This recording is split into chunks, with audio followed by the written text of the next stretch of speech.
Passou-se um ano após a crucificação de Jesus. E esse homem está prestes a ser apedrejado até a morte. Seu nome é Estevão. Ele é um cristão. Saulo, um jovem judeu fabricante de tendas, assiste à execução. Em sua concepção, Estevão é um blasfemador e merece morrer. Estevão é o primeiro seguidor de Jesus que prefere a morte a renunciar às suas crenças. E assim, ele se torna o primeiro mártir cristão e quase automaticamente um dos primeiros santos cristãos.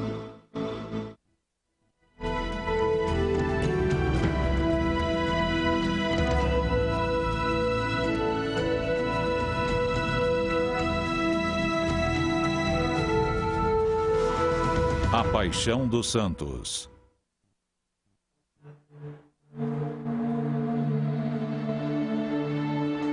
Outubro de 1982, Roma. Um novo santo foi acrescentado ao calendário da Igreja Católica Romana. Seu nome é Maximilian Kolbe, um padre polonês que foi morto em Auschwitz durante a Segunda Guerra Mundial, quando se ofereceu para assumir o lugar de um judeu que fora condenado à morte. La morte per martirio del padre Massimiliano Kolbe. Com essa cerimônia, Kolbe se junta oficialmente à legião de cerca de 10 mil homens e mulheres que são venerados como santos pelos católicos no mundo todo. Como Santo Estevão, Kolbe é considerado um mártir, isto é, alguém que morreu por suas crenças cristãs. Mas, diferentemente de Santo Estevão, a vida de Kolbe precisou ser formalmente investigada antes de sua canonização. Através dos séculos, as qualificações para a santificação mudaram, mas todos os santos compartilham certos traços em comum. São pessoas amorosas. Eles podem ter inúmeras imperfeições, mas quando amam, são autênticos. Consideramos santo aquele que deu a vida por sua fé. Ele se viu diante de uma escolha: fazer algo contra sua consciência cristã ou então ser morto. Desde o princípio, os santos foram associados ao martírio. Isto é, não bastava viver como Jesus e sim morrer como Jesus. E foi isso que o Santo Estevão fez. Como Jesus, ele foi julgado e teve a chance de fazer um acordo. Suas convicções religiosas por sua liberdade. Como Jesus, ele recusou e perdeu a vida.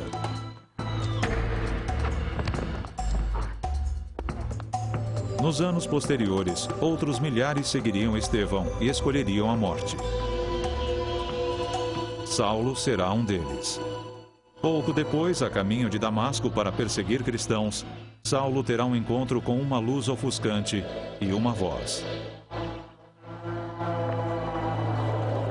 Transformado pelo milagre, ele deixará Damasco como cristão e usando um novo nome, Paulo.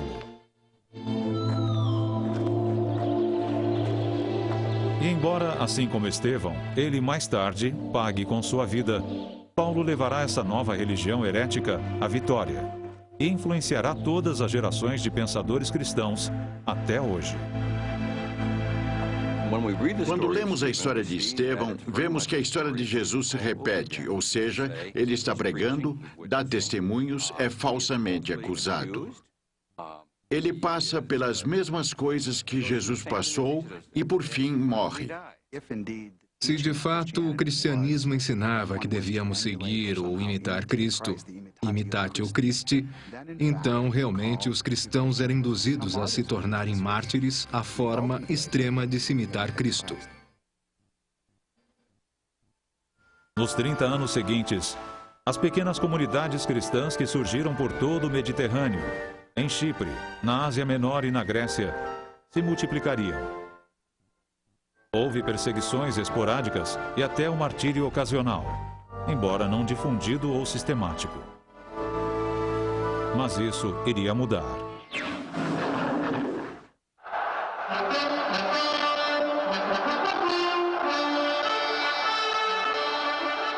Roma, por volta de 64 depois de Cristo. Pelo menos como Hollywood imaginava que fosse. As classes mais altas da sociedade romana estão cada vez mais entediadas e corruptas, atitudes que permearam para as classes inferiores. E todos gostam de ser entretidos.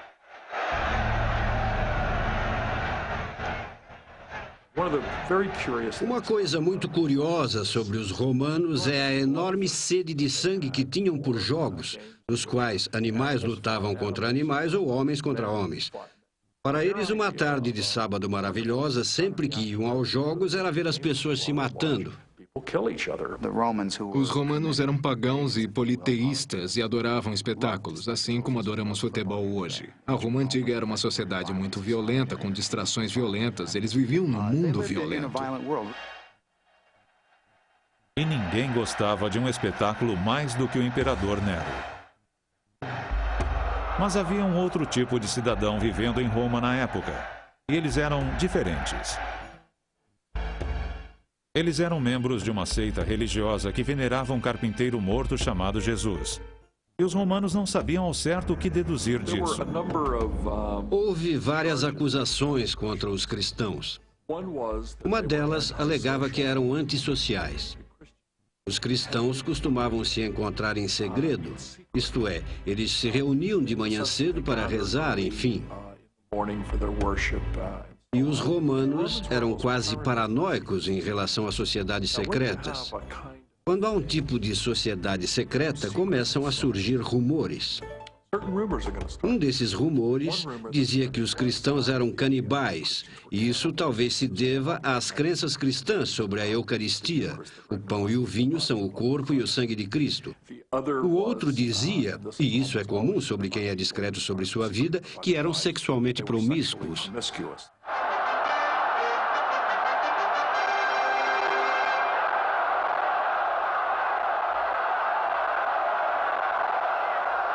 Foi nessa atmosfera de suspeita e desconfiança que Nero decidiu criar o maior espetáculo de todos. Roma em chamas.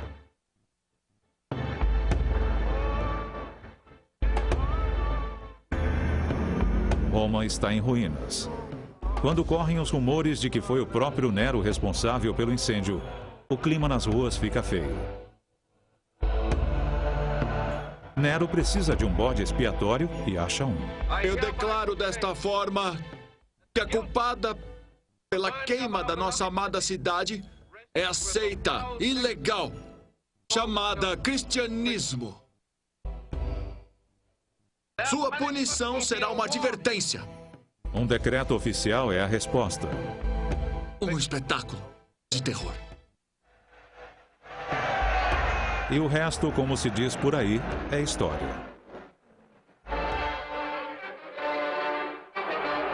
E embora possa não ter acontecido como nos filmes, não há dúvida de que algo bem parecido com isso de fato ocorreu.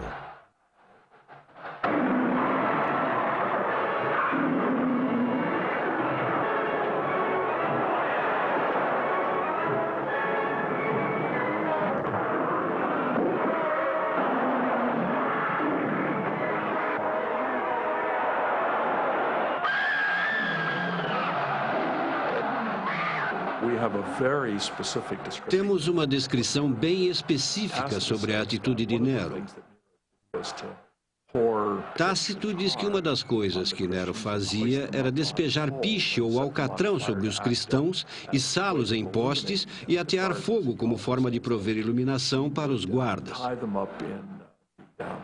Ele também os cobria com peles de animais selvagens e soltava os cães de caça atrás deles. E Tácito, que não gostava nem um pouco dos cristãos e os considerava só mais uma superstição, dizia nos anais o seguinte: embora fossem más, as pessoas tinham pena deles, não tanto por concordarem com eles, mas devido à crueldade com que eram tratados. E segundo todos os relatos, os cristãos enfrentavam a morte com coragem e graça incomuns. Eles estão cantando! Ninguém sabe exatamente quantos cristãos morreram durante essa primeira onda de perseguições, Mas São Paulo, o homem que testemunhou o apedrejamento de Santo Estevão 30 anos antes, certamente estava entre eles. Assim como São Pedro, um dos 12 discípulos originais. E depois viriam mais dezenas de milhares.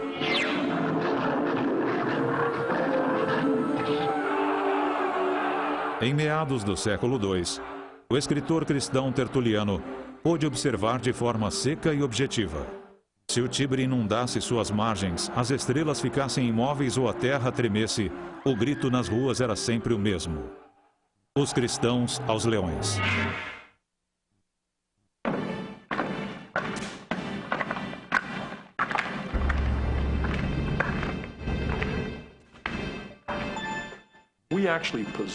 Dispomos de alguns registros de julgamentos de cristãos. São muito breves e simplesmente dizem: você é cristão? Sim. Você renuncia a essa fé? Não. E a autoridade sentenciava a execução de alguém. E cada vez que alguém morria, circulavam histórias sobre quem eram e como encontraram seu fim.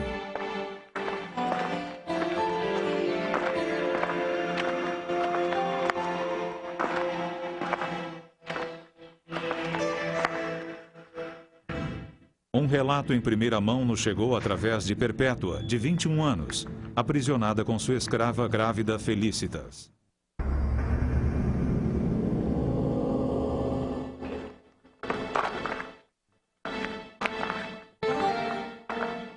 Mãe de um bebê, Perpétua prefere morrer a renunciar à sua fé, apesar das súplicas de seu pai pagão.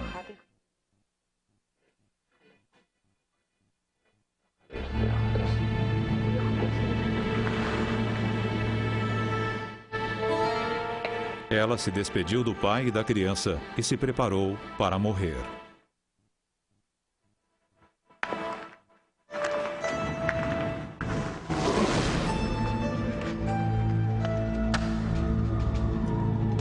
Enquanto aguardava, Perpétua registrou uma série de visões em seu diário. Em algumas, ela triunfava sobre dragões e pagãos. Em outra, seu irmão, morto há tempos, aparecia. Um dia antes dos jogos, Perpétua teve uma visão final sobre ela mesma sendo despida e depois derrotando um egípcio feio num combate corpo a corpo. Naquele momento, ela escreveu: eu acordei e percebi que não lutaria contra animais, porém contra o demônio, e sabia que a vitória seria minha.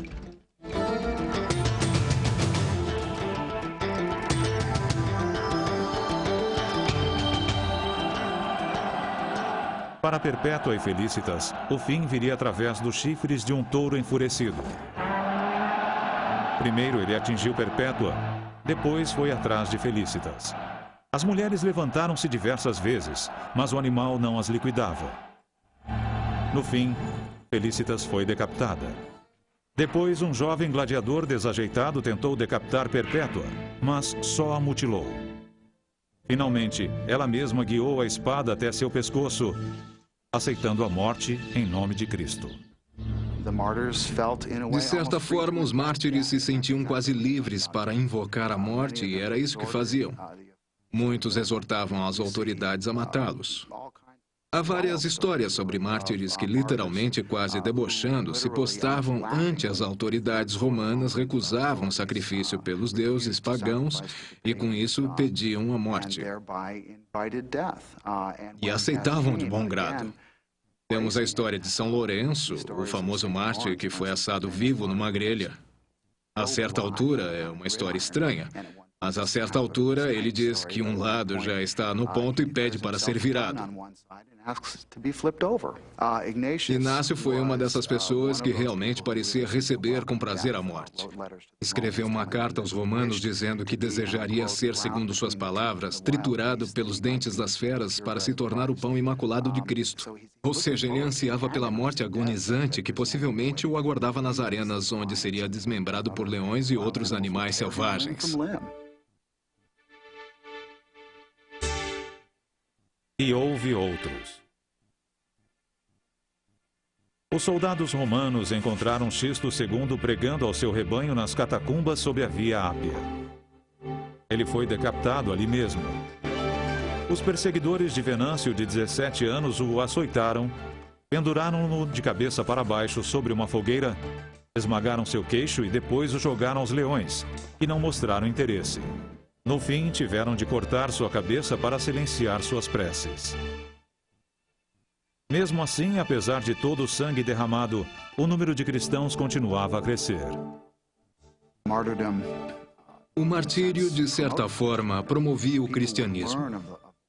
As pessoas ouviam relatos detalhados sobre a morte pavorosa dessas pessoas. Elas adoravam relatar as torturas, o derramamento de sangue. Quem ouvia falava: nossa, o cristianismo é algo poderoso, como faço parte disso? O cristianismo tornou-se uma resposta para o problema da morte. Envolve alguém que morre, sofre e morre pelos outros. Foi o que houve com Jesus. Ou seja, era considerado uma honra morrer como mártir.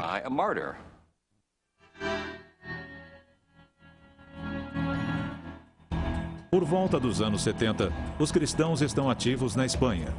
No ano 100, na área do Mar Negro. No início do século II, há cristãos na França e na Grã-Bretanha. O cristianismo cresceu quase que por divisão celular. As igrejinhas caseiras viraram igrejas maiores e formaram redes comunitárias para as pessoas. E essa foi uma parte muito atraente do antigo cristianismo. Uma das coisas que os cristãos faziam era cuidar das pessoas mais vulneráveis da comunidade, que eram as viúvas, as crianças, os órfãos e os idosos.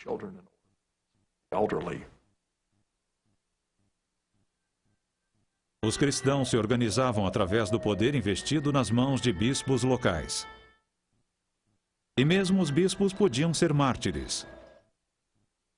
Policarpo, bispo de Esmirna, pertencia à segunda geração de discípulos, aqueles que haviam conhecido os apóstolos, mas não Jesus.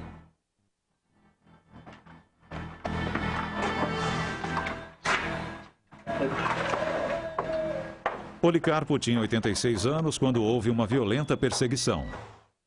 Quando os romanos vieram prendê-lo, ele os convidou a compartilhar de sua refeição e depois foi de bom grado. Ele pediu aos amigos que não se preocupassem. Já havia previsto o seu martírio numa labareda. Ele foi levado à arena e, após se recusar 3 vezes a renunciar à sua fé, foi queimado vivo.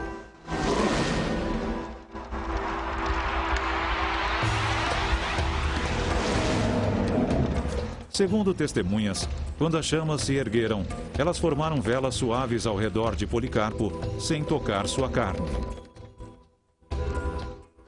Por fim, os romanos o apunhalaram até a morte e, quando isso ocorreu, dizem que um pombo saiu voando de seu corpo. A intenção era que não restasse nada de Policarpo, mas, secretamente, seus seguidores recuperaram e esconderam alguns de seus ossos. Havia começado um novo capítulo na história do martírio.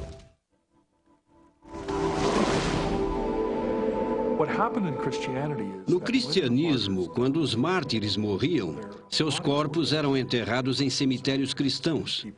E as pessoas, no aniversário de sua morte, que elas chamavam de dia do nascimento, dias natales, isto é, o dia em que nasceram no paraíso, iam orar nesses locais. Como essas pessoas haviam morrido pela fé, esses lugares eram locais de grande força espiritual.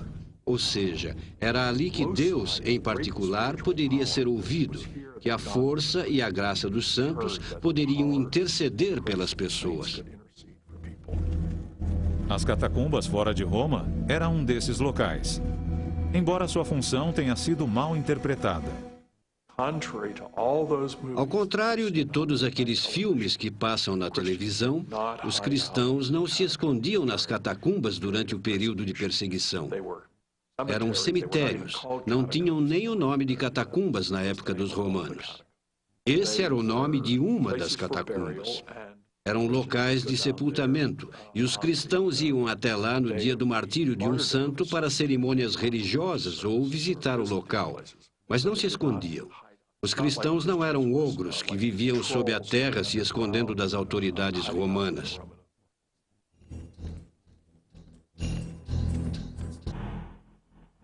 Depois, no começo do século IV, o imperador Constantino teve uma visão que mudaria o mundo.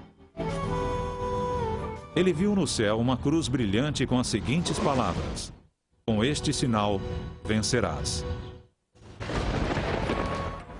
Ele deduziu que, se aceitasse o cristianismo, triunfaria nas batalhas. Quando de fato venceu, rapidamente instituiu uma política de tolerância religiosa por todo o Império Romano. A partir do ano 320, as perseguições virtualmente cessaram. Agora os cristãos estavam livres para buscar os convertidos e, mais uma vez, os mártires desempenhariam um papel importante.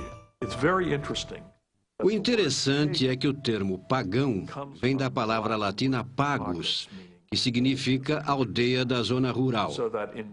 Sendo assim, no vocabulário cristão, os pagani, isto é, os não crentes, eram as pessoas que viviam no campo. No começo do século IV, provavelmente 30% da população era cristã. O cristianismo estava localizado principalmente nas cidades, mas a ideia de realmente cristianizar os distritos afastados ou rurais levou muito tempo. Alguns historiadores argumentam que a zona rural nunca foi de fato cristianizada. O que se vê a partir do século IV é a grande influência desses santuários dos mártires.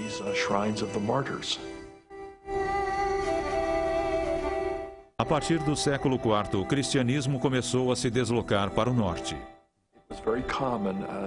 Era muito comum, à medida que a igreja cristã começou a evangelizar fora das áreas tradicionais do Império Romano, que os cristãos destruíssem os templos pagãos.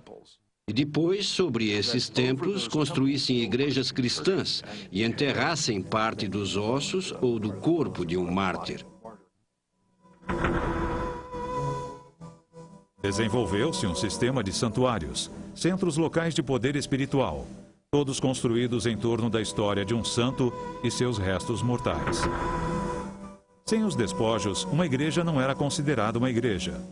Na verdade, no início do século IX, segundo a lei eclesiástica, qualquer igreja local que não tivesse os ossos de um santo no altar poderia ser demolida.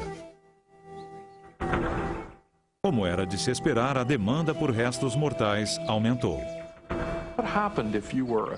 O que acontecia se você fosse cristão e vivesse numa cidade que não tivesse o túmulo de um mártir?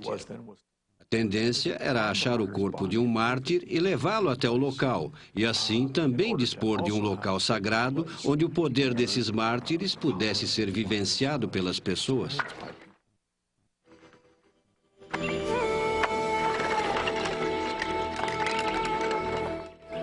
Os ossos dos primeiros mártires eram considerados particularmente poderosos. Um número incalculável deles foi roubado das catacumbas de Roma. O esqueleto de um único santo podia ser quebrado e vendido a várias igrejas diferentes. Isso estimulou o tráfico de restos mortais, fosse ele legal ou ilegal.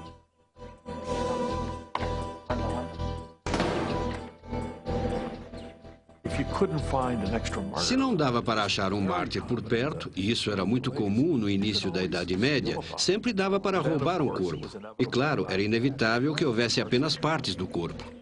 Mas, embora os despojos dos antigos mártires fossem poderosos, os restos de um homem santo contemporâneo também podiam gerar milagres. Guarde a sua espada, Morville, ou transpassará sua alma com ela. Especialmente se eles, assim como Estevão, Perpétua e Policarpo, morreram defendendo a fé.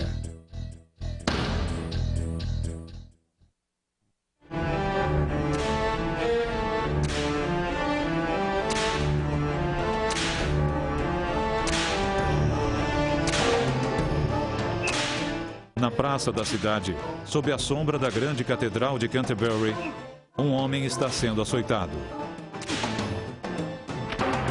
Quem empunha o chicote são os monges e bispos de Canterbury. E o homem açoitado é Henrique II, rei da Inglaterra.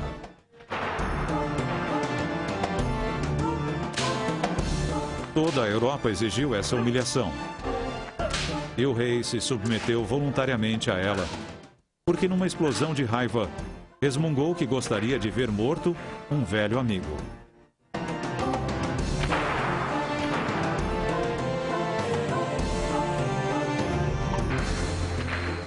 Esse amigo era Thomas Becket.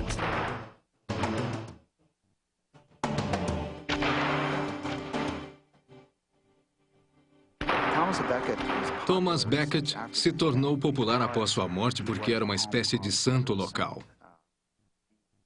Pertencia a uma família de classe média alta da Normandia. Ele subiu na vida mais por intuição e experiência, já que parecia ter um certo carisma. E o próprio Henrique, que era 15 anos mais velho, parecia respeitar Becket. Eles cavalgavam e se divertiam juntos, esse tipo de coisa. Aos 24 anos, Becket tinha uma fraqueza bem conhecida por mulheres e vinho. Está me ouvindo, Thomas? Mas 17 anos depois, contra a vontade de Becket, Henrique o nomeou arcebispo de Canterbury, o clérigo mais poderoso da Inglaterra. Meu édito real, nomeando você, Thomas Becket, primaz da Inglaterra, arcebispo de Canterbury.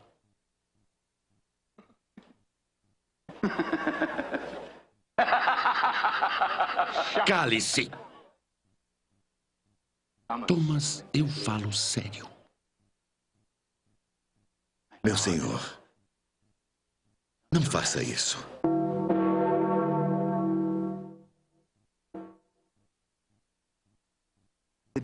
No dia em que se tornou arcebispo, ele passou a ter religião.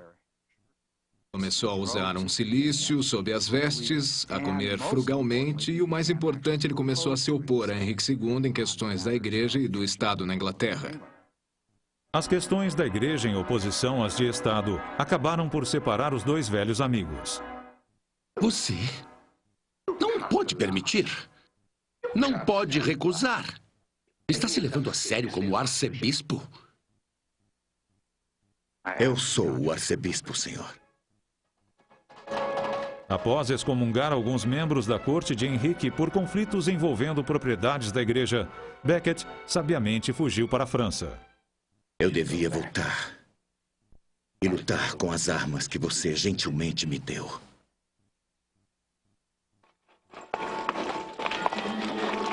Seis anos depois, ele retornou à Inglaterra e soube que o filho de Henrique fora coroado príncipe na sua ausência, numa violação direta da lei eclesiástica. Becket logo excomungou os bispos que participaram da coroação.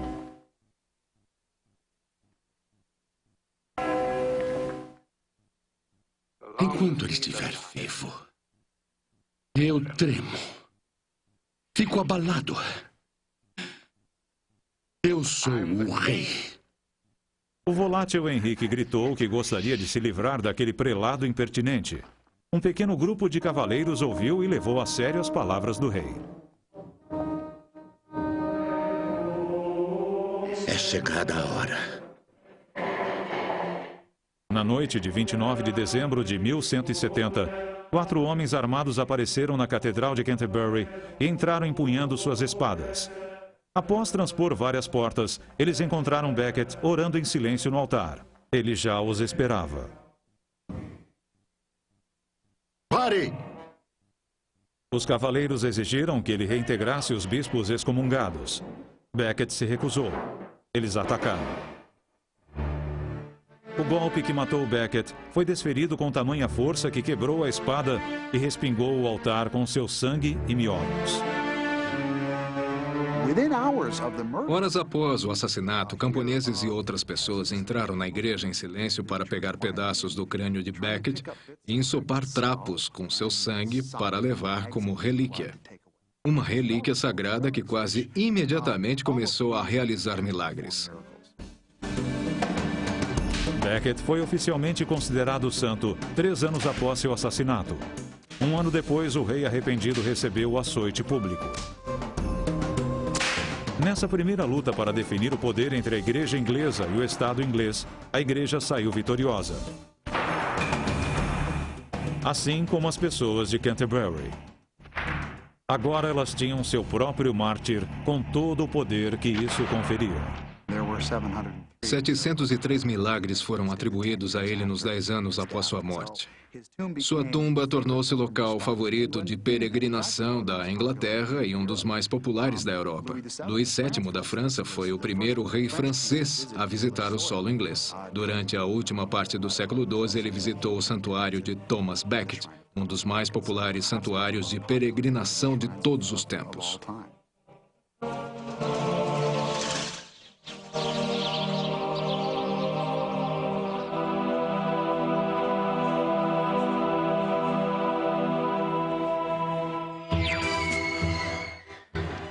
Mas não demorou muito para que os franceses tivessem sua própria mártir heróica.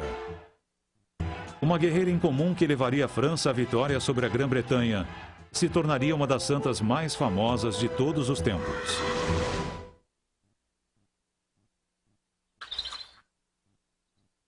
Filha de camponeses, ela nasceu num pequeno vilarejo francês perto do rio Meuse. Ela era a quarta de 5 filhos. Seu nome era Joana. Nos seus primeiros 13 anos de vida, ninguém notou nada de especial sobre a garota, a não ser que costumava ser modesta e religiosa. Apenas uma criança normal que acabaria por mudar a história.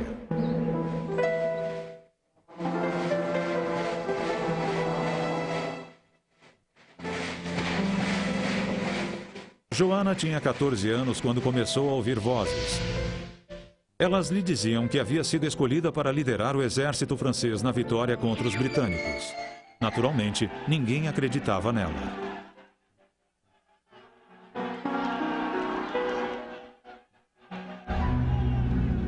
Não há nenhuma pessoa no mundo, nem reis ou nobres ou príncipes que possa ajudar a França que nós amamos. Ninguém exceto esta serva diante de vós. Não porque eu seja especial, mas porque o Rei dos Céus assim o quer. Bom motivo, é um bom motivo. Eu devo liderar os exércitos do Delfim. Liderar soldados?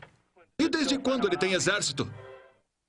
Por fim, Joana teve uma audiência com o herdeiro do trono francês, o Delfim.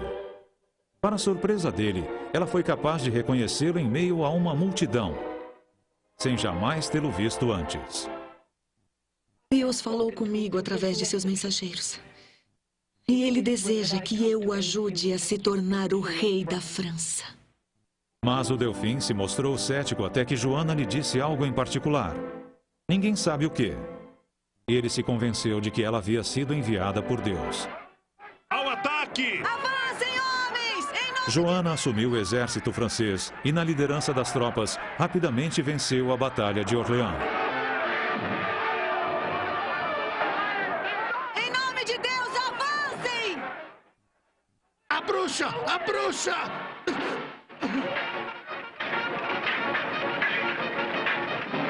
Avancem todos! A vitória será nossa! Não será! Não sua, demônio maldito! Queime no inferno! A morte pelo fogo é uma coisa horrível.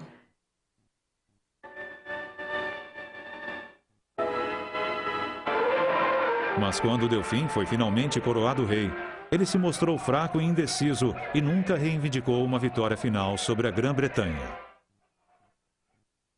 Nós lutamos tanto e demos o sangue para vencer. Sua Majestade assinou a trégua. E nosso rei nunca repudia sua palavra. Pouco tempo depois, Joana caiu nas mãos do Duque de Borgonha, que a vendeu aos britânicos para que fosse julgada como herege. No que concerne aos britânicos, Joana era uma bruxa. O melhor que faz é se livrar dela. Ela é uma bruxa, uma herege, uma idólatra. Deve ser queimada. Apesar do interrogatório rigoroso e cruel, Joana continuava a insistir que estava agindo sob as ordens de Deus. Tudo o que fiz foi sob o comando do Senhor.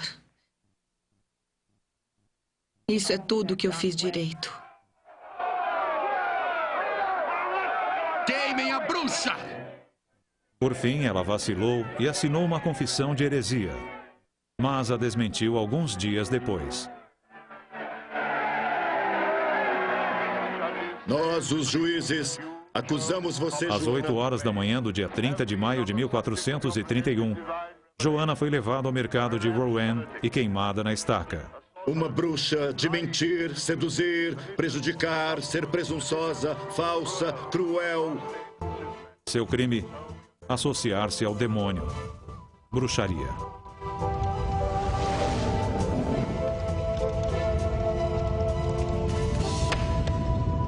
Ela ainda não tinha 20 anos. Alguns anos após a execução, a mãe de Joana conseguiu reverter o julgamento da Corte Eclesiástica Britânica que havia condenado sua filha, embora a maioria dos ingleses continuasse a considerar Joana sob suspeita. O interessante é que, por outro lado, os franceses a adoravam. Ela se transformou na santa padroeira da França e recebeu os créditos pelo reverso da sorte dos franceses na Guerra dos 100 Anos.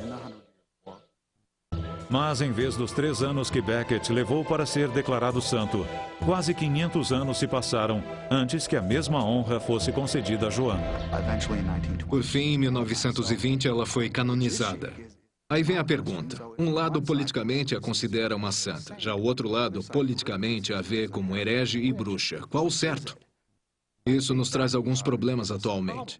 Envolve o processo de canonização e o fato de, basicamente, serem os humanos quem decide quem são santos e quem são hereges, não Deus. Como os primeiros mártires, Joana preferiu morrer a renunciar à sua fé.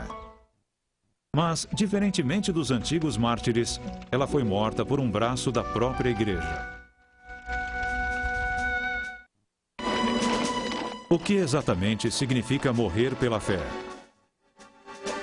É uma pergunta que é feita até hoje, especialmente no caso do padre polonês chamado Maximilian Kolbe. Maximilian Kolbe nasceu em 1894 de uma família pobre numa cidadezinha polonesa e era o segundo de 5 filhos.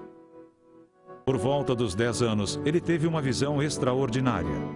Nela, a Virgem Maria veio até ele oferecendo 2 rosas. Uma era branca, significando pureza. A outra vermelha, significando martírio.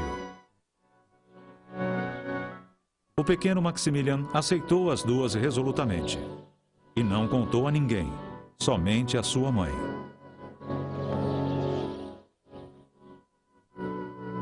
Ele cresceu, entrou para a ordem franciscana e foi enviado a Roma para estudar, doutorando-se em filosofia e teologia.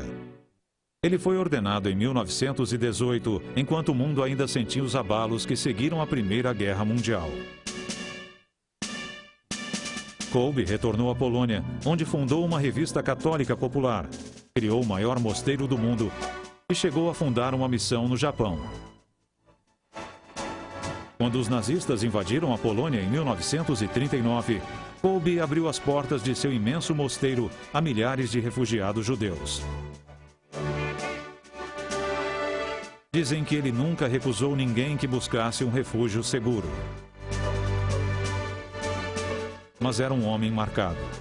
Em 1941, os nazistas o prenderam por traição e o enviaram ao campo de concentração em Auschwitz. Lá, ele dividia suas parcas rações com os outros e confortava aqueles que haviam perdido seus parentes, amigos e, às vezes, a fé. Achtung! O aviso começava como todos os outros. Achtung! Von euch wird jeder Zehnte verurteilt, an Hunger zu sterben. Um prisioneiro do bloco 14 havia escapado e, em represália, 10 de seus companheiros de cela deveriam morrer.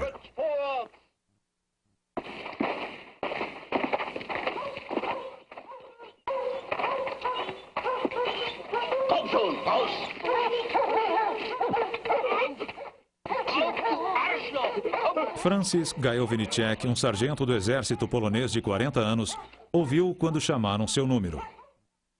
Mas tenho mulher e filhos, ele disse. Sem temor ou hesitação, o padre Kolbe deu um passo à frente e pediu que os nazistas o matassem em seu lugar.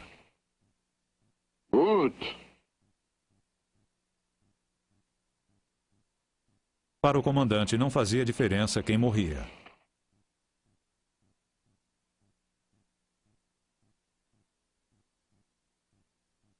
Gajowniczek voltou à fila. Kolbe deu um passo rumo à santificação.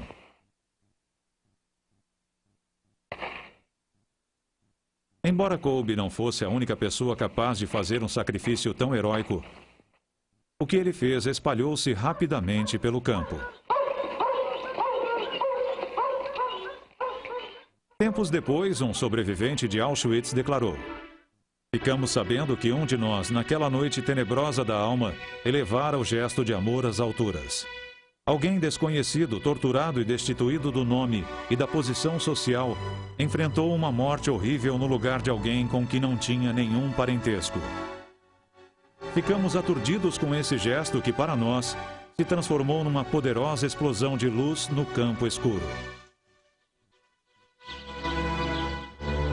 Entretanto, no que dizia respeito à igreja, Kolbe não morreu como mártir pela fé católica no sentido estrito do termo. Isto é, ele não foi escolhido para morrer devido a qualquer animosidade em particular com relação às suas crenças. Ele assumiu o lugar de uma pessoa casada dizendo: "Me levem, não sou casado, sou padre." E teve uma morte horrível, alimentando espiritualmente as pessoas à sua volta. Resistiu tanto que precisaram lhe dar uma dose letal. A questão é, ele morreu pela fé? Ele não foi escolhido por ser padre. Ele assumiu o lugar, trocou sua vida por outra. Isso deixou a igreja numa posição incômoda. Ao ouvir a história de Kolbe, qualquer um saberia instintivamente que ele era um santo. No entanto, tecnicamente, ele não foi um mártir da fé. No Vaticano, o Papa, ele mesmo um polonês, se debatia com o problema. O padre Peter Gampel foi um dos juízes oficiais do caso Kolbe. Alertei o Papa dizendo que não conseguia chegar a uma conclusão positiva sobre o martírio, a menos que o conceito de martírio fosse ampliado, porque Kolbe ofereceu sua vida pela de outro preso condenado à morte. Isso foi aceito.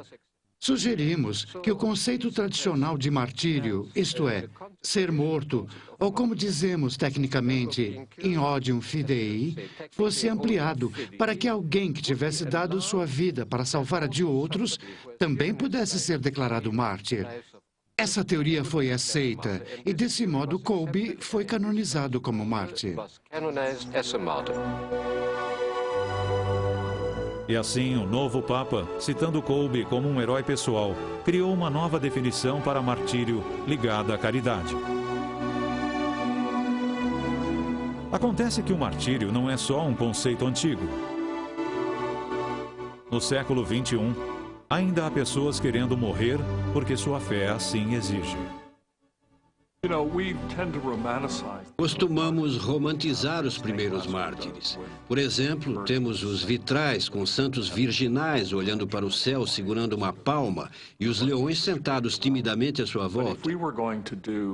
Mas se os vitrais de hoje retratassem os mártires do século XXI, não usaríamos leões, coroas ou palmas. Teríamos arame farpado, eletrodos nos genitais, fome extrema, câmaras de gás, balas e assim por diante.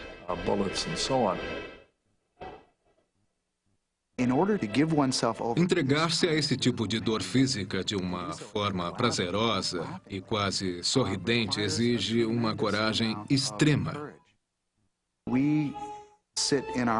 Hoje em dia, poucos de nós se dispõem a se sacrificar dessa maneira.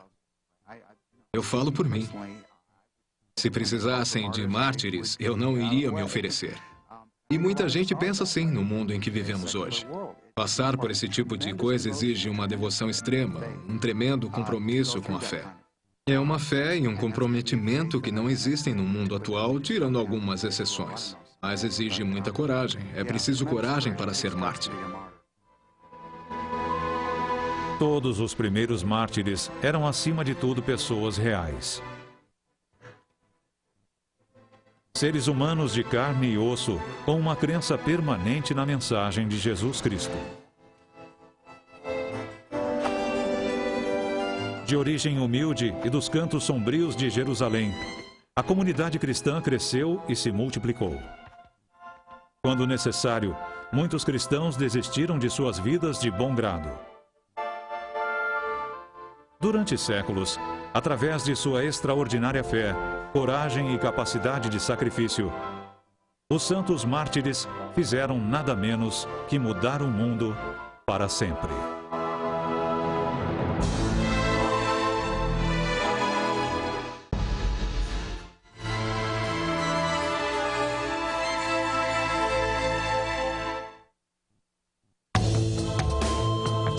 Versão brasileira, DPN Santos.